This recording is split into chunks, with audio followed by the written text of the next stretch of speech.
Car రెంట్‌కి తీసుకుని సరదాగా బయటికి వెళ్ళాలనుకుంటున్నారా? అయితే వెంటనే ఈ నెంబర్‌కి కాల్ చేయండి.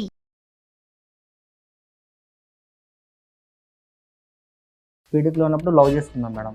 అంటే పెళ్లి చేసుకుందాం అనుకుంటున్నాం మేడం. ఈ విషయం వాళ్ళ నాన్నగారికి తెలిసింది మేడం. తెలిస్తే మా ఇంట్లో బెదిరించారు మేడం. మా నాన్నగారికి మేము తెలిసిన తర్వాత ఎంత చెప్పినా ఎంత ఒప్పించినా కానీ అసలు వినడం లేదు. నన్ను బెదిరించడం కానీ లేదంటే తినని బెదిరించి వీళ్ళ అమ్మ నాన్నని బెదిరించి కొట్టడం, ఇతను ఒకసారి కొట్టారు కూడా.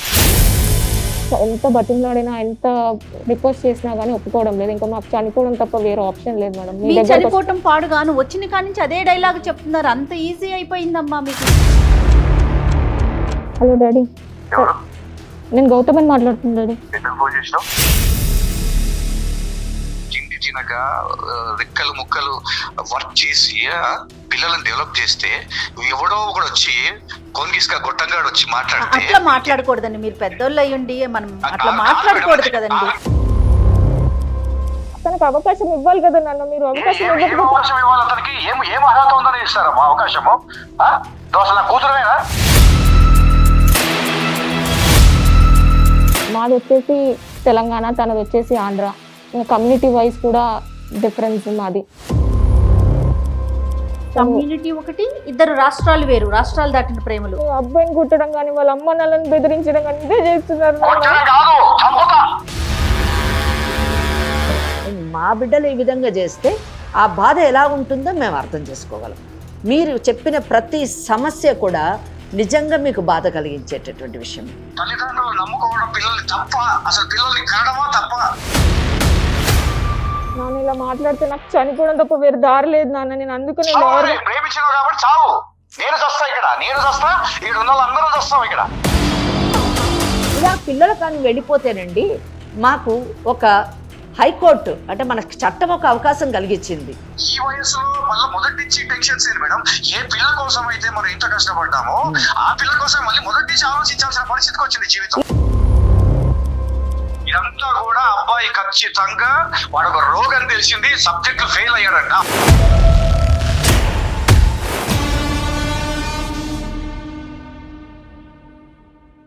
లీగల్ అడ్వైస్ కార్యక్రమానికి స్వాగతం. అమ్మా నమస్తే. నమస్తే అండి. అమ్మా, గౌతమి, సందీప్ అనే ఇద్దరు పిల్లలు మన అప్రోచ్ అయ్యారమ్మా. మేమిద్దరం చనిపోదాం అనుకుంటున్నాం అంటే డిసైడ్ అయిపోయారనమాట.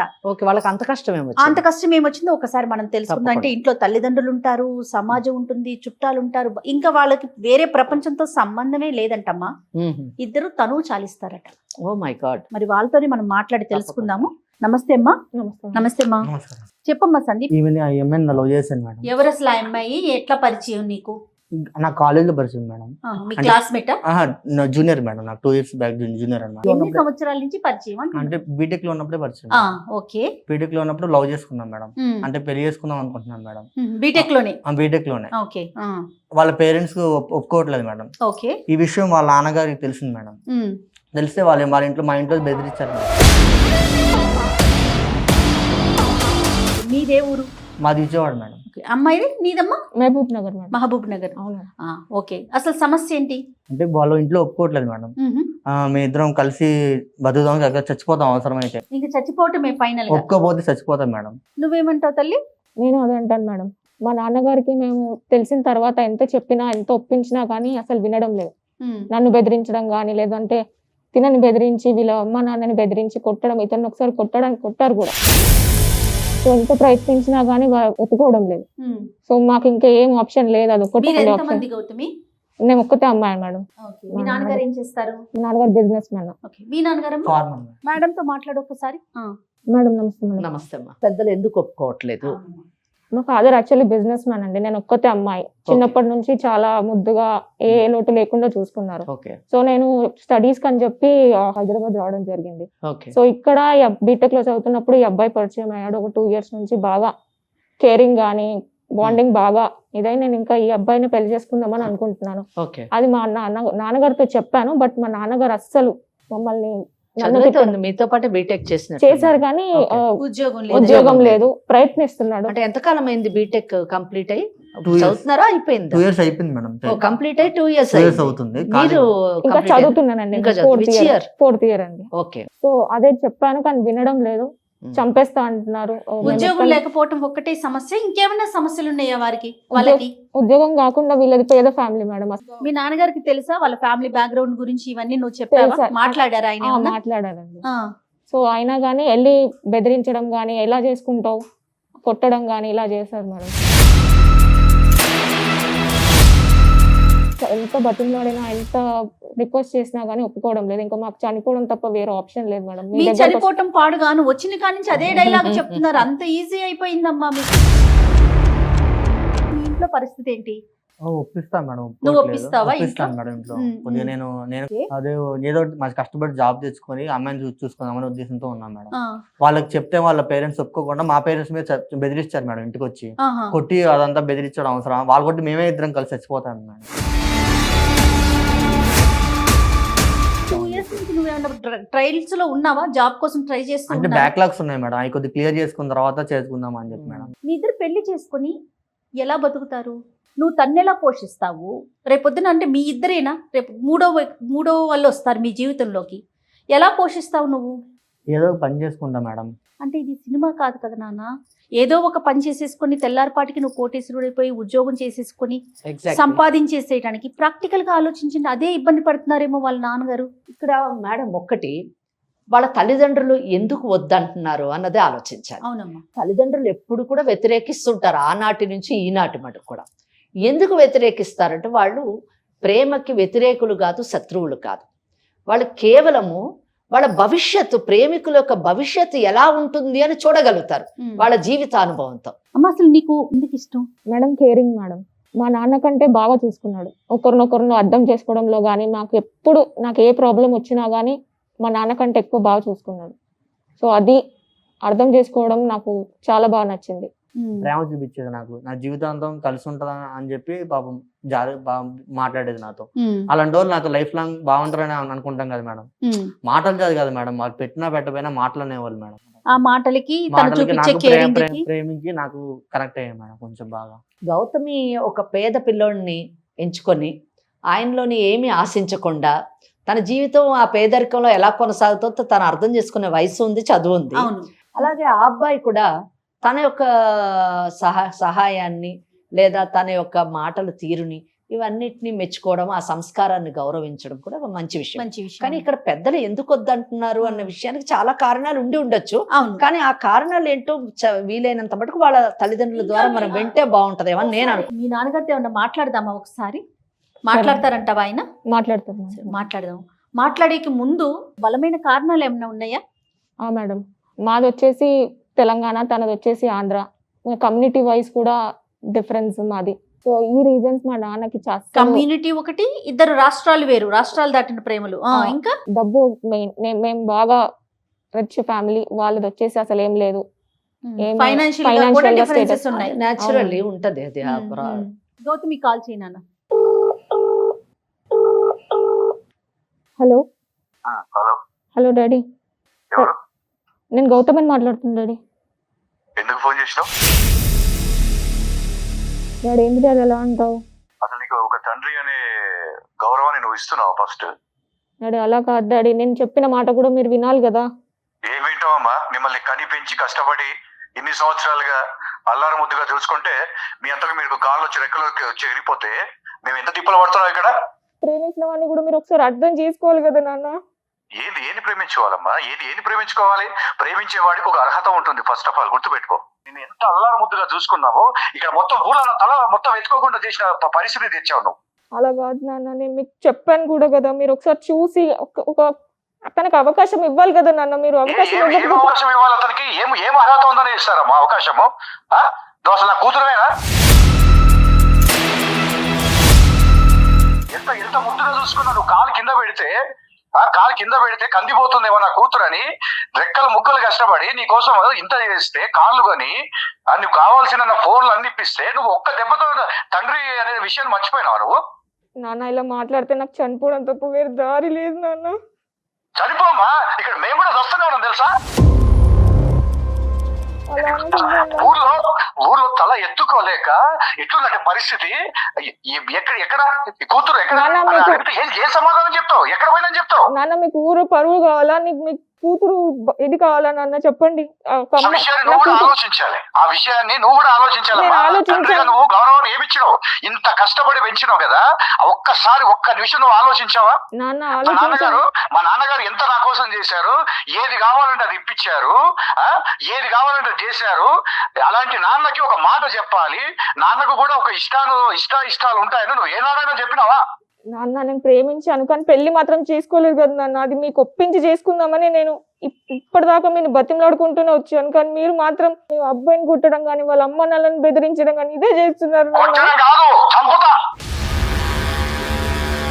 ఇద్దరిని చంపుతా నేను చెప్తున్నా, మంచిగా చెప్తున్నా. నేను ఇంకా మంచిలో చెడు లేదు, అయిపోయింది. అయినా ఒక విషయం అమ్మా, నీకు చాలా సార్లు చెప్పినావా మన స్టేటస్ ఏంటి, మన పద్ధతులు ఏంటి, మనం ఏంటి, అసలు అవతల వాడికి ఒక చదువు ఉందా, చదువుకుని పాస్ అయ్యిందా, ఉద్యోగం చేసే అర్హత ఉందా, అతనికి ఏం ఆలోచించినావు? అసలు చేస్తాడు నాన్న, ట్రై చేస్తున్నాడు. నేను మీకు అదే చెప్తాను కదా, పాస్ అయ్యిందా?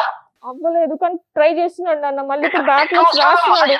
నువ్వు చూస్తలేవా మన ఫ్యామిలీలో ఫారిన్ కంట్రీస్ వెళ్ళిన వాళ్ళే, చదువుకున్న వాళ్ళకి ఉద్యోగాలు లేక రోడ్ల మీద పెట్రోల్ బంకులో పనిచేస్తున్నారు. ఈ ఊర్లలో ఉండే వాళ్ళు వీళ్ళు ఎలా నేర్చుకుంటారు, ఎలా పాస్ అవుతారు, ఎలా నిన్ను పోషిస్తారు? ఎలా చెప్పు, నువ్వే చెప్పు. ఏదో ఒక రకంగా పెట్టి పోషిస్తారు నాన్న. ఏదో ఒక రకంగా ఎట్లా పోషిస్తారే నాకు అర్థం కాదు. ఏదో రకంగా ఎట్లా పోషిస్తారు నాన్న? మీరు మాట్లాడితే నాకు చనిపోవడం తప్ప వేరే దారి లేదు. అందుకనే మీరు చేసిన పనికి నేను ప్రతి నిమిషం చచ్చిపోతున్నా ఇక్కడ. నాకు అసలుకి ప్రతి నిమిషం చచ్చిపోవాలి నేను. మీరు ఎంత పని చేశారు చెప్పకుండా చెయ్యకుండా, ఒక మాట అడగాలి కదా. నీకు ఏం తక్కువ చేసినావు? నేను ఏం తక్కువ చేసినావమ్మా మీకు? ఎవడొక వేస్ట్ ఫేవర్ దగ్గరికి ఒక వాడు చదువు నేను అన్ని ఎంక్వైరీ చేసిన, ఒక కాలేజీలో పాస్ మార్క్ లేదు, ఒక అటెండెన్స్ లేదు, అట్లాంటి వ్యక్తి దగ్గర నువ్వు పెట్టుకుంటే ఏ విధంగా నువ్వు జీవితాన్ని ముందుకు తీసుకెళ్తావు? నాన్న నేను చెప్పేది ఒకసారి వినండి నాన్న. ఒక్కసారి ఆ అబ్బాయితో కూర్చొని మాట్లాడి వినండి నాన్న. ఒక్క నిమిషం నువ్వు ఆగు. ఇప్పుడు పోనీ మన ప్రాంతం వాళ్ళ, ఎక్కడో పక్క రాష్ట్రం వాళ్ళు, తెలుగు మాట్లాడినా సరే పక్క రాష్ట్రం వాళ్ళు. తర్వాత అసలు మన క్యాస్ట్ గురించి నువ్వు ఆలోచించినావా? మనకు ఒక స్టేటస్ గురించి నువ్వు ఎప్పుడైనా ఆలోచించినావా? నేను నీకు చిన్నప్పుడు చెప్పేమని గుర్తుందా? నేను ఇళ్ళ రికం తెచ్చుకుంటానమ్మా నీకోసం, ఎంత ఖర్చు పెట్టైనా సరే నేను అన్నానా లేదా? అవును నాన్న, కరెక్ట్ అన్నారు. మరి ఇప్పుడు నువ్వు అసలు నా కళ్ళ ముందే లేకుండా ఎక్కడికి వెళ్ళిపోతా అంటే ఎన్ని విధాలుగా నా పరుగు తీసినావు. ఊర్లో ఉండే పరిస్థితి లేదు, బయటకు వెళ్ళి కదలడానికి లేదు, కులం వాళ్ళు అడుగుతున్నారు. ఏంది ఇది? నాన్న ఇలా మాట్లాడితే నాకు చనిపోవడం తప్ప వేరే దారి లేదు నాన్న. నేను అందుకనే ప్రేమించినావు కాబట్టి చావు. నేను చస్తా ఇక్కడ ఉన్న వాళ్ళందరూ చస్తావు ఇక్కడ. నువ్వు ఒకదానివే కాదు, నీ వల్ల అందరు సమస్యలు అనుభవిస్తున్నారు. నాకు ఎంత నరకం ఉందంటే, నేను ఎప్పుడు నా జీవితంలో నాకు ఆస్తులు లేకపోయినా, తల్లిదండ్రులు ఇచ్చినా లేకపోయినా నేను ఎప్పుడు బాధపడలే. నా కూతురు కూతురు కూతురు కూతురు అని చెప్పుకొని తిరిగినా కదా, అదే చివరికి నాకు శాపంగా మారిపోయింది. మీరు కూతురు అని అంటున్నారే కానీ మీరు అలా అర్థం చేసుకోవట్లేదు నాన్న. మీరు నేను ప్రేమించానని చెప్పినప్పుడు ఒక్కసారి కూర్చొని మాట్లాడాలి కదా. లేదంటే మర్యాదగా నా ఇంటికి వస్తే రా. నేనైతే రాను నాన్న. నేను ఉంటే ఆయనతోటే ఉంటాను, పెళ్ళంటూ చేసుకుంటే అబ్బాయినే చేసుకుంటాను. నేను నాకు అర్థం అయితలేదు ఎందుకు ఇట్లా మాట్లాడుతున్నావు. పక్కన మాట్లాడిస్తున్నాడా? నాన్న నేను చనిపోతాను నాన్న మీరు ఇట్లా చేస్తే. సావే, నువ్వు సావు, లేదంటే నేనే వచ్చి చంపుతా. ఎక్కడన్నా చెప్పండి. ఆగండి ఒకసారి ఇటు హలో, నమస్తే అండి. నేను జయానండి, సుమన్ టీవీ నుంచి మాట్లాడుతున్నాను, లీగల్ అడ్వైజ్ అనే ప్రోగ్రామ్ నుంచి. పాప అంటే తప్పుగా అనుకోకండి, మీ బాధని మేము అర్థం చేసుకోగలము. స్టూడియోకి వచ్చిందండి పాప గౌతమి, అండ్ తన బాయ్ ఫ్రెండ్ని తీసుకొని ఇక్కడికి వచ్చింది. నాతో పాటు లీగల్ అడ్వైజర్ మన వెంకటేశ్వరి గారు ఉన్నారండి. పిల్లలు అంటే ఎలాంటి నిర్ణయంలో ఉన్నారు అంటే ఇంకా ఇదే ఫైనల్ అన్నట్లుగా మాట్లాడేసరికి ఒకసారి మీతో మాట్లాడదాము, ఏంటి అసలు ఈ పరిస్థితికి గల కారణాలు ఏంటి అనేసి కాల్ చేశానండి. నేనే చేయమన్నాను. మేడం, ఇది చెప్పాలంటే ఒక తండ్రిగా పరువు తక్కువ, సిగ్గు తక్కువ విషయాలు ఇవన్నీ కూడా. కాకపోతే నాలాగా ఈ తండ్రుల ఆవేదనలు కూడా నేనంటే ఏం మాట్లాడే పొజిషన్ లో లేను మేడం. ఎందుకంటే ఎట్లా ఉందంటే పరిస్థితి చెప్పలేము. ఇక్కడ మాకు ఊర్లో నేను ఎంతో అల్లారు ముద్దుగా పెంచుకున్న అమ్మాయి ఈ రోజు ఇలా చేస్తుందంటే అది ఒక తండ్రిగా అంటే సరే ఈ సమాజంలో తండ్రులు పడుతున్న కష్టాలు నష్టాలు కూడా మీరు తెలుసుకోవాల్సిందే. తప్పకుండా అండి, తప్పకుండా. మీకు ఆ గౌరవం ఇవ్వాలన్న ఉద్దేశంతోనే మీకు ఒకసారి ఫోన్ చేయమని చెప్పాం. పిల్లల మాట వినకుండా మీరు అంగీకరించకపోవటానికి బలమైన కారణాలు మీ వైపున ఉన్నవి. మేడం ఇక్కడ ఏంటంటే అండి, చాలా మంది సెంటిమెంట్ ఫెలోస్ గా చాలా మంది ఉంటారు మేడం. చిన్నప్పటి నుంచి అందరూ కూడా ఈ కాలంలో ఎవరు లేరు. కానీ తండ్రిగా మాత్రం ప్రతి ఒక్క వ్యక్తి ఇలానే ఆలోచిస్తాడని మాత్రం నేను ఒక తండ్రిగా అనుకుంటున్నా. అయితే ఒక అమ్మాయిని అసలు ఒక అమ్మాయి పుట్టంగానే అమ్మాయి భవిష్యత్తు గురించి ఆ అమ్మాయి ఇలా ఉండాలి, ఇలా తిరగాలి, ఇలా ఒక అబ్బాయితో ఇచ్చి పెళ్లి చేయాలి, ఇలా ఫ్యూచర్ లో వాళ్ళు ఒక ఇంట్లో ఉంచాలి అని మేము కష్టపడింది ఎందుకు మేడం? చిన్నప్పటి నుంచి కూడా తిండి తినక రెక్కలు ముక్కలు వర్క్ చేసి పిల్లలను డెవలప్ చేస్తే ఎవడో ఒకడు వచ్చి కోన్గిస్కా గొట్టంగాడు వచ్చి మాట్లాడితే అట్లా మాట్లాడకూడదండి. మీరు పెద్దోళ్ళు అయ్యండి, మనం అట్లా మాట్లాడకూడదు కదండి. మేడం ప్రేమించిన వ్యక్తికైనా ఫస్ట్ ఆఫ్ ఆల్ ఒక అర్హత ఉండాలి మేడం. నేను కనుక్కున్నా, వ్యక్తి గురించి కనుక్కున్నా. అర్హత అంటే మీరు అంగీకరించకపోవటానికి కారణం ఏదన్నా చెప్పండి ఒక్కసారి నాకు. నా కూతుర్ని నేను బాధ్యతగా పెంచి ఎప్పుడో చిన్నప్పటి నుంచి నేను ఆస్తులు ఆ పిల్లకు కూడబెట్టుకుంటూ వస్తున్నా. ఓకే ఓకే, కూడబెట్టుకుంటూ వస్తున్నా. అవతల వ్యక్తి ఎలా ఉన్నాడంటే నేను కొన్ని విషయాలు తెలుసుకున్నా. కేవలం ఆస్తి కోసమే ఈ ట్రాప్ జరుగుతుందని. ఇదంతా కూడా ఒక ట్రాష్ మేడం. ఇదంతా పెళ్లి చేసుకుంటారు, అయిపోయిన తర్వాత పిల్లలు ఏం చేస్తారు అనేది కూడా ఒక క్లారిటీ లేదు. ఇదంతా కూడా అబ్బాయి ఖచ్చితంగా వాడు ఒక రోగం తెలిసింది, సబ్జెక్టులు ఫెయిల్ అయ్యాడంట. అవును మేడం, ఒకవేళ వీళ్ళు పెళ్లి చేసుకుంటే ఎలా బతుకుతారు మేడం? ప్రతి మనిషికి పరువు ఉంటుంది మేడం. పరువు అంటే మేడం మనం సంపాదించుకున్న ఆస్తులు ఇవన్నీ కాదు మేడం, మన పిల్లలు. నా పరువే నా పిల్లలు అయినప్పుడు ఆ పిల్ల ఎవరితోడో తిరుగుతూ ఎక్కడెక్కడో తిరుగుతూ ఈ రోజు వచ్చి నేను చచ్చిపోతా అంటే ఎలా అవుతుంది మేడం? వాళ్ళు చావడం కాదు మేడం, నేనే చంపేస్తాను. వాళ్ళని చంపి నా భార్యను కూడా చంపి నేను చచ్చిపోతా. సమస్య అన్నిటికీ చావే పరిష్కారం అండి. మీరు అదే మాట మాట్లాడుతున్నారు, మీ కూతురు కాబట్టి ఆ పిల్ల కూడా అదే చెప్తా ఉంది. మరి ఏం చేయాలి మేడం? ఇప్పుడు పరువు పోయి ప్రతిష్ట పోయి అసలు ఊర్లో నేను నిజంగా మేడం ఒక తండ్రిగా చెప్పాలంటే నా వల్ల బతుకుతున్నామంటే బతుకుతున్నాం మేడం, అంతే. కాదండి, నాతో పాటు అమ్మ అడ్వకేట్ వెంకటేశ్వరి గారు ఉన్నారు. ఒక్కసారి మాట్లాడండి అమ్మతో. హలో హలో నమస్కారం అండి మేడం. నమస్తే అండి. నాకు ఈ కేసు అంతా వింటూ ఉంటే చాలా ఆశ్చర్యంగా చాలా నవ్వు కూడా వస్తుందండి. సేమ్ మేడం, ఇదే పరిస్థితి ఊర్లో మొత్తం ఇదే ఎదుర్కొంటాం మేడం. ఎట్లా ఉందంటే అది ఒక తండ్రిగా నేను ఇంకా చెప్పుకోలేదు. లేదు నేను అర్థం చేసుకోగలను. ఎందుకంటే మీకు మీ పిల్లలు చేసినటువంటి ఈరోజు మీకు తీసుకొచ్చినటువంటి సమస్య మీకు కొత్త. కానీ మాకు అడ్వకేట్గా ఎన్నో కేసులు మేము చూస్తూ ఉంటాము. తల్లిదండ్రుల బాధని మేము అర్థం చేసుకోగలము. అలాగే పిల్లలు ఎదుర్కొనేటటువంటి సమస్యలను కూడా మేము అర్థం చేసుకోగలం. అదే మాట్లాడదాం. మీరు కొంచెం ఓపెన్ మైండ్తోని ప్రశాంతంగా వింటే తప్పకుండా ఈ సమస్యకి సొల్యూషన్ చావు కాదు. మా బిడ్డలు ఈ విధంగా చేస్తే ఆ బాధ ఎలా ఉంటుందో మేము అర్థం చేసుకోగలం. మీరు చెప్పిన ప్రతి సమస్య కూడా నిజంగా మీకు బాధ కలిగించేటటువంటి విషయం. ఈరోజు వాళ్ళు చేసినటువంటి పని మీకు ఊర్లోని మీరు తలెత్తుకోలేకుండా సమాధానం చెప్పలేనటువంటి ఒక భయంకరమైనటువంటి బాధ పరిస్థితిలో మీరు ఉంటారన్నది నేను అర్థం చేసుకోగలను. లేదు మేడం, బాధని కాదు మేడం, చెప్పాలంటే ఎట్లంటే అసలు మేమిద్దరం భార్యాభర్తల ముందు చచ్చిపోవాలనిపిస్తుంది. కానీ ఫస్ట్ దీనికి అంతటిగా ఇలాంటి ఈ సంఘటన అంటే ప్రతి తండ్రి కూడా ప్రతిసారి ఎందుకు రియాక్ట్ అవుతుంటారు మేడం అంటే ఇలా తల్లిదండ్రులు నమ్ముకోవడం పిల్లల్ని తప్ప, అసలు పిల్లల్ని కనడమా తప్ప. కనీసం నా లైఫ్ అయినా వాళ్ళకి మెసేజ్ ఇస్తుందేమో అనేసి చివరిసారిగా నేను ఇలా ఎవరు చేయకూడదని అంత గట్టిగా నిర్ణయం తీసుకున్నాను మేడం. ఎందుకంటే తిండి తినబుద్ధి అవ్వట్లా, అసలు ఒక బయటికి వెళ్ళబుద్ధి అవ్వట్లా. ఎందుకురా ఈ జీవితం, ఈ పిల్లని ఎందుకురా కన్నాం, ఎందుకురా నాయన అనేసి. అదే విషయమే ఈ అమ్మాయి ఒక మాట చెప్పింటే వీళ్ళు చెప్పకుండా వెళ్ళిపోయి ఎక్కడికి వెళ్ళిపోయి ఫోన్ చేస్తే నేను ఇక్కడ ఉన్నానని చెప్తే ఎట్లా మేడం? ఒక తండ్రిగా నాకు బాధ్యత ఉంటుంది. నేను ఇప్పటికీ మేడం తప్పు ఎక్కడ ఉందో ఆలోచిస్తూనే ఉన్నాను. కానీ ఒక మాట నాన్న ఇలా జరిగిందని చెప్పకుండా వెళ్ళిపోయి ఊరు మొత్తం పరువు తీసేసి ఇప్పుడు వచ్చి ఇంత బహిర్గతంగా చేస్తే ఎలా మాట్లాడతాం మేడం? ఇది 100% రాంగ్ అండి. నేను మీతో పూర్తిగా ఏకీభవిస్తున్నాను. ఇప్పుడు ఎందుకు భయపడ్డారు అంటే ఆయన ఒక 3 కారణాలు చెప్పారమ్మా తనతో మాట్లాడినప్పుడు. ఒకటి కమ్యూనిటీ, ఒకటి రాష్ట్రాలు వేరు, ఒకటి ఆస్తులు అంతస్తులు. అవి 3 ఆయన చెప్పినవి నిజాలు. వాటికి భయపడి పిల్లలు చెప్పలేదేమో, అది ఆలోచించాలి కదమ్మా పెద్దవాళ్ళకి, అటువైపు కూడా ఆలోచించాలి కదా. అది కూడా ఆలోచించాలి. ఇంకో విషయం కూడా శ్రీనివాస్ గారు, నాకు నచ్చినటువంటిది ఏంటంటే ఈ కాలంలోని పిల్లలు తల్లిదండ్రులు చెప్పకుండా వెళ్ళిపోయి పెళ్ళిళ్ళు చేసుకొని తల్లిదండ్రులు వాళ్ళ కర్మానికి వదిలిపెట్టేది ఒక రకమైతే, కొత్తగా ట్రెండ్ ఏంటంటే 4 రోజులు తిరగడము, లివ్ ఇన్ రిలేషన్షిప్ అనడము, ఆ తర్వాత ఎవరి దారిన వాడు వెళ్ళిపోతున్న కాలంలో మేము పెళ్లి చేసుకుంటాము. ఆ పెళ్లి చేసుకోవడం కూడా ఎలాగ నాన్నను ఒప్పించి చేసుకుంటాము అని చెప్పేసి ఆ అమ్మాయి పదే ఇందాక మీతో మాట్లాడినప్పుడు నేను విన్నాను. ఇక్కడ మీ పెంపకం యొక్క గొప్పతనం మాకు కనిపిస్తుంది, వాళ్ళలో ఉన్నటువంటి నిజాయితీ కూడా మాకు కనిపించింది. నిజం చెప్పాలి. అదే మేడం, అదే నిజాయితీ ఎక్కడ పోయింది అసలు? ఈ కాలాలు ఎట్లున్నాయి మేడం, ఊళ్ళో కూడా చూస్తూనే ఉన్న పరిస్థితులు. 2 రోజులు 3 రోజులు పోతారు, పోయిన తర్వాత ఏదేదో జరుగుతుంది, మొత్తం అయిపోయిన తర్వాత నాన్న అంటే ఏం చేయాలి? ఎవరు చేసుకుంటారు పిల్లని? ఎంత హీనంగా చూస్తారు. కరెక్ట్. అటువంటి పరిస్థితిలోకి మనం తోయకూడదు. మనము వాళ్ళకు అండగా నిలబడి ఒక సాంప్రదాయ పద్ధతిలోని, ఒక సామాజిక పద్ధతిలోని, నైతిక విలువలతో కూడినటువంటి ఒక బంధాన్ని మనం ఏర్పాటు చేసి మనం వెనక అండగా నిలబడినప్పుడు తప్పు చేసేటటువంటి అవకాశం ఉండదు. ఆ అవకాశం మీ పిల్లలు మీకు ఇచ్చారు, మేము కూడా దానికి అంటే మీతోని సహకరించాలి అని అనుకుంటున్నాము.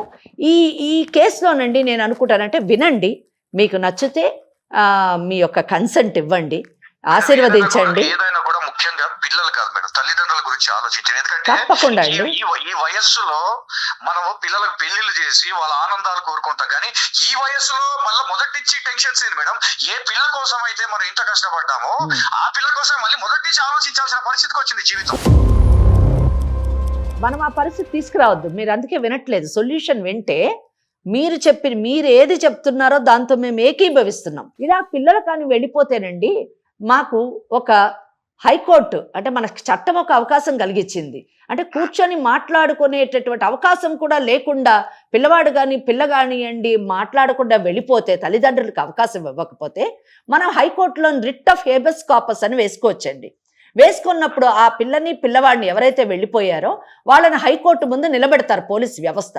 నిలబెట్టినప్పుడు అప్పుడు కోర్టు తల్లిదండ్రులతో మాట్లాడుకునేటటువంటి అవకాశం కలిగిస్తుంది. అప్పుడు కూర్చొని పిల్లలతో మాట్లాడి ఆ సమస్యని పరిష్కరించుకునేటటువంటి కేసులు, సందర్భాలు చరిత్రలో ఉన్నాయండి. అయితే ఇక్కడ ఆ అబ్బాయి గనక నిజంగా ఒక ఫ్రాడ్ అనే ఒకటి గనక తేలిందంటే అప్పుడు మీరు ఎలా నిర్ణయాలు తీసుకుంటారు మేడం? అందుకేనండి నిర్ణయం అసలు ఇప్పుడు తీసుకోవట్లేదు. నేను చెప్పేది ఈ కేసులో సొల్యూషన్ ఏంటంటే, మీరు చెప్పినట్టుగా ఆ అబ్బాయికి బ్యాక్లాగ్స్ ఉన్నాయి. అంటే బాధ్యత మనకి ఎక్కువగా కనిపించలేదు. నిజంగానే నేను మీతో ఏకీభవిస్తున్నాను. ఇప్పుడు అది చేయట్లేదు. బీటెక్ అబ్బాయి కంప్లీట్ కాలేదు కనుక ఇది సమయం కాదు, పెళ్లి చేసుకునే సమయం కాదు. ఆ అబ్బాయి ఆర్థికంగా తన నిలదొక్కున్న తర్వాత ఆ అమ్మాయిని పెళ్లి చేసుకుంటే అప్పుడు ఆ అమ్మాయి బాధ్యత ఆర్థిక పరంగా తీసుకునేటటువంటి అవకాశం ఉంది. As far as financial problems are concern, ఇది మనము ఆ అబ్బాయి నిలదొక్కునేంత మటుకు పెళ్లికి అంగీకరించకుండా సమయాన్ని కేటాయిద్దాం. దీంతో ఫైనాన్షియల్ ప్రాబ్లం సాల్వ్ అవుతుంది. ఇంకా నెక్స్ట్ రీజనల్ ప్రాబ్లం, మా అమ్మాయి వెళ్ళిపోతుంది అంటే అది పెద్ద విషయం ఏం కాదు. మీ అమ్మాయి మీరున్నటువంటి ఊర్లోకే ఆ అబ్బాయి వస్తాడు, షిఫ్ట్ అవుతాడు, అక్కడే జాబ్ చేసుకునేటటువంటి పరిస్థితులు మీరు ఏర్పాటు చేయొచ్చు. మీరే అన్నారు కదా మా అమ్మాయికి నేను అన్ని విధాలా సమకూర్చాను అండి అంటే, ఆ అబ్బాయిని పెళ్లి చేసుకున్నప్పుడు ఆ అబ్బాయికి కూడా అవన్నీ లభించినట్టే కదా. కనుక మీకు అల్లుడు కాదు ఒక కొడుకుని తెచ్చుకున్నామని అనుకోండి మీరు. అలాగా ఇటు ఫైనాన్షియల్ ప్రాబ్లం సాల్వ్ అవుతుంది, రీజనల్ ప్రాబ్లం సాల్వ్ అవుతుంది. క్యాస్ట్ విషయంలో మాత్రం మీరు కాంప్రమైజ్ కావాల్సిందే. అయితే ఒక్క విషయం, ఇక్కడ మనము పెద్దవాళ్ళగా కాస్త కూల్గా ఆలోచించాలి. ఎందుకంటే మీకు ఎలాగా పెద్దలకి లీగల్ రెమెడీ ఉందో అలాగే రేపు పిల్లలకు కూడా రెమెడీ ఉంది. ఎందుకంటే రేపు వాళ్ళిద్దరూ పెళ్లి చేసుకొని మీకు చెప్పకుండా మా ఇద్దరికి ప్రొటెక్షన్ కావాలి, మేమిద్దరం భార్యాభర్తలము అని కోర్టుకు కానీ వాళ్ళు ఆశ్రయిస్తే తప్పకుండా కోర్టు వాళ్ళకి ప్రొటెక్షన్ ఇస్తుంది. ముఖ్యంగా వాళ్ళు పెళ్లి చేసుకునే అవకాశం కూడా ఉంది, ఎందుకంటే బోత్ ఆర్ మేజర్స్. అవును. కనుక అక్కడ చట్టపరంగా పెళ్లి చేసుకోవడానికి మేజర్స్ అయితే సరిపోతుంది. Section 5 of Hindu marriage act లో ఉన్న కండిషన్స్ ఫుల్ఫిల్ అయిపోతే పెళ్లి చేసుకోవచ్చు. దానికి క్యాస్ట్ ప్రాబ్లం కానివ్వండి, ఫైనాన్షియల్ ప్రాబ్లమ్స్ కానివ్వండి, లేదా రీజనల్ ప్రాబ్లమ్స్ కానివ్వండి, ఇవన్నీ కండిషన్స్ కాదు మ్యారేజ్ కి. అడుగుదాము ఆ అబ్బాయి ఎంత కాలంలో సెటిల్ అవుతాడు, ఫైనాన్షియల్ గా ఎంత కాలానికి నిలదొక్కుని తన భార్యని పోషించుకునేటటువంటి పరిస్థితికి ఎప్పట్లోనే అతను రాగలడో కనుక్కొని అప్పుడు మటుకు వీళ్ళిద్దరు పెళ్లి చేయకుండా వాళ్ళిద్దరూ మామూలుగా ఉంటారు. ఆ తర్వాత మీరు నిలబడి పెళ్లి చేస్తే బాగుంటుంది. అంత మటుకు కావాలంటే ఒక agreement MOU memorandum of understanding కూడా మీరు రాసుకోవచ్చు. ఎందుకంటే ఆ పిల్లోడు కూడా ప్రొటెక్షన్ ఉండాలి. ఈ లోపల మీరు మీ అమ్మాయికి బలవంతంగా వేరే పెళ్లి చేసినా అది కూడా చాలా ప్రాబ్లమాటిక్ అవుతుంది. కాబట్టి ఆ అబ్బాయికి ప్రొటెక్షన్ ముగ్గురు కలిసి, అంటే వాళ్ళ తల్లిదండ్రులు, మీ తల్లిదండ్రులు, ఈ పిల్లలిద్దరూ కలిసి 3 పార్టీలుగా ఒక మెమరాండమ్ ఆఫ్ అండర్స్టాండింగ్ చేసుకొని ఆ కండిషన్స్ ప్రకారం వెయిట్ చేయండి. అందులో ఏ కండిషన్ తప్పినా కానీ కోర్టుకు వెళ్ళేటటువంటి అవకాశం ఉంది అని రాసుకుంటే బాగుంటుందని నేను అనుకుంటున్నాను. ఈ దిశలో ఆలోచించండి. మరి ఏమంటారు మీరు? తప్పకుండా మేడం. నేను అంటే ఒక బాధ్యత గల తండ్రిగా నేను కూడా ఆలోచించాల్సిన బాధ్యత, ఎందుకంటే పిల్లలే మనకు సర్వస్వాన్ని మనం ఎప్పటికీ అనుకుంటుంటాం మేడం. అంతే కదా. కాబట్టి ఇన్ని రోజుల నుంచి నేను ఎదురు చూస్తూ వచ్చాను, లేకపోతే ఎప్పుడో ఏదో చేసేవాడిని. కాకపోతే ఇప్పుడు ఏంటంటే మేడం, మీరు చెప్పినది అది బాగానే ఉంది. నేను కూడా మీరు అన్నట్టుగానే మీ అండర్ కవర్ లోనే ఒకసారి కలిసి మాట్లాడుకొని మనము ఆ అబ్బాయి ఇప్పుడు ఉన్నది ఏంటంటే అండి, ఆ బీటెక్ బ్యాక్లాగ్స్ క్లియర్ చేయాలి, జాబ్ సంపాదించుకోవాలి. ఇదంతా ఎంత టైంలో చేయగలుగుతాడు? అదే మేడం, నేను ఫస్ట్ నుంచి అసలు ఒకసారి ఒక పనికి వాళ్ళ పని చేసేటప్పుడు ఒకసారి ఆలోచించుకోవాలి. ఏది లేకుండా వెళ్ళిపోయి అసలు ఏంటి, ఒక మనిషి అందంగా ఉంటే వెళ్ళి ప్రేమించాడు మేడం, ఇదే సమాజమా ఇది? అదే అందుకనే ఇప్పుడు ఈ విధంగా మనం పరిష్కరిద్దామండి. మీరు తప్పకుండా మీరు నాకు ఫోన్ చేయడం అనేది చాలా సంతోషకరమైన విషయం. నేను దేనికైనా రెడీగానే ఉన్నాను మేడం. కాకపోతే ఎవరికి వాళ్ళ నిర్ణయాలు తీసుకోండి, ఇక మేమెందుకు పెడతాం? లేదులేండి, పిల్లలు కదా. ఏమమ్మా నువ్వేం చెప్తే ఇప్పుడు మేడం చెప్పిన దానికి మీ నాన్నగారు ఒప్పుకుంటున్నారు. ఏమండి శ్రీనివాస్ గారు, అంతే కదా? మేడం నేనైతే మీరు చెప్పినట్టు వింటున్నాను మేడం. నేను ఖచ్చితంగా అబ్బాయి నిలబడతాడు అనుకున్నట్టు ముందుకు వెళ్ళి ఒక ఆర్థిక సంపాదన పరంగా నిలబడతాడని ఒక నమ్మకం కలిగితే మాత్రం నేను ఒకసారి ఆలోచిస్తాను మేడం. ఏమన్నా నువ్వేమంటావు? నేను ఒప్పుకుంటాను మేడం. కానీ ఈ అబ్బాయి సెటిల్ అయ్యేంత వరకు ఈ అబ్బాయి జోలికి గానీ వాళ్ళ పేరెంట్స్ జోలికి గానీ వెళ్ళను అని మీరు ఈ ముందర మీరు మా నాన్నగారితో ఒప్పిస్తే మాత్రం నేను ఉంటాను. ఎందుకంటే మా నాన్న విషయం నాకు తెలుసు. సందీప్ నువ్వేమంటావమ్మా? సార్ కూర్చొని మాట సరిపోతుంది, మా పేరెంట్స్ వాళ్ళ పేరెంట్స్. నువ్వు బ్యాక్లాగ్స్ ఎప్పుడు క్లియర్ చేస్తావు, నువ్వు జాబ్ ఎప్పుడు సంపాదించుకుంటావు, ఆర్థికంగా నువ్వు నిలదొక్కుకోవడానికి మాకు ఎంత టైం కావాలో చెప్పు. మేము వాళ్ళ ఫాదర్తో మాట్లాడతాము. ఈ అమ్మాయిని అంత మటుకు వాళ్ళ తండ్రితో ఉంటుంది అమ్మాయి. అది మాకు కావాల్సి. నీకు ఎంత టైం కావాలి? నాకు ఒక 3 years కావాలి మేడం. ఇదండి శ్రీనివాస్ గారు, ఒక 3 సంవత్సరాల టైం అడుగుతున్నాడండి సందీప్. మేడం ఒక ప్రశ్న, ఇప్పుడు ఈ 3 సంవత్సరాల పాటు మా అమ్మాయి మా ఇంట్లోనే ఉండాలండి. 3 సంవత్సరాల పాటు కాదండి, ఈ క్షణమే మీ ఇంటికి పంపుతాం. ఈ క్షణమే. మీరు పెద్దవాళ్ళు చెప్తున్నారు కాబట్టి నేను కూడా ఆలోచించి నిర్ణయం తీసుకుంటాను మేడం. మీరు చెప్పినట్టే నేను చేస్తాను. తప్పకుండా. 3 years అతను టైం అడుగుతున్నాడు కదా, అతను బ్యాక్లాగ్స్ గానీ అసలు ఎలా నిలబడతాడు అనేది అది అబ్జర్వేషన్ జరుగుతూ నాకు ఒక రిపోర్ట్ అనేది ఎప్పటికప్పుడు కావాలి మేడం. తప్పకుండా ఉంటాను. ఆ తర్వాత నేను మీరు అన్నట్టే పాజిటివ్ గా కనుక నాకు అనిపించి అబ్బాయి అనుకున్న విధంగా ప్రయత్నం చేయగలిగితే మాత్రం నేను తండ్రిగా తీసుకోవాల్సిన నిర్ణయాలు నేను తీసుకొని పాజిటివ్ గానే తీసుకుంటానని మాటిస్తున్నాను. అది పాప ఒకసారి మాట్లాడుతుందంట, ఒక్క నిమిషం అండి. నాన్న చెప్పమ్మా. సారీ నాన్న. సరే మండి, నేను ఏంటంటే ఆ మాట నేనేం మాట్లాడలే పొజిషన్ లేనమ్మా, ఎందుకంటే పెద్దలు మాట్లాడారు, అన్నీ అయిపోయినాయి. వాళ్ళు చెప్పిన నిర్ణయాల ప్రకారం నేనైతే వాళ్ళ మాటని వినాలనుకుంటున్నాను. నువ్వు తండ్రి మాట నిలబెడతావా, ఏది మంచి ఏది చెడు అని నాకంటే గొప్పగా చెప్పేవాళ్ళు అక్కడ ఉన్నారు. కాబట్టి నువ్వు ఆలోచించుకొని నిర్ణయాలు తీసుకొని వస్తే నాకు అనుకున్నట్టుగా అతను మారినట్లయితే నేను నా అభిప్రాయాలు నేను చేయాల్సినవి నేను చేస్తాను. సరే నాన్న, ఇంటికి వస్తాను నాన్న. సరే, చాలా సంతోషం శ్రీనివాస్ గారు. Okay madam. నమస్తే అండి. శ్రీనివాస్ గారు, పెళ్లికి పిలవాలి మమ్మల్ని.